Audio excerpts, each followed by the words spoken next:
Chicken keema biryani ఎప్పుడైనా try చేశారా? Try చేయలేదంటే ఇది సేవ్ చేసుకొని ట్రై చేయండి. మామూలు బిర్యానీ కంటే 100% మంచిగా ఉంటుంది. నాకు ఒక్క వీడియోలో పెట్టడానికి కాలేదు.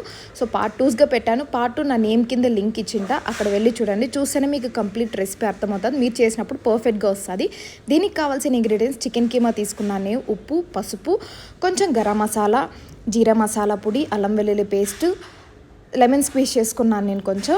దానిలోకి కొత్తిమీర, పుదీనా, చిన్నగా తరుక్కున్న ఆనియన్స్ అండ్ మిర్చి ఒక 3, శనగపిండి అవన్నీ కలిపేసి ఒక హాఫ్ అన్ అవర్ పక్కకు పెట్టిన తర్వాత ఆయిల్ హీట్ ఎక్కిన తర్వాత మీకు కావాల్సిన షేప్లో పెట్టుకొని ఒక 20 మినిట్స్లో అన్నీ ఫ్రై అయిపోతాయి అనమాట. అదే ఆయిల్లోకి షాజీరా, బిర్యానీ ఆకు, ఆనియన్స్, ఒక 3 మిర్చి అవన్నీ కట్ చేసుకొని అవన్నీ మంచిగా కుక్ అయిపోయిన తర్వాత దానిలోకి టమోటా ప్యూరీ వేయాలి. టమోటా ప్యూరీ వేసిన తర్వాత ఇక్కడ నుంచి సెకండ్ వీడియోలో నేను కంటిన్యూయేషన్ చేస్తాను.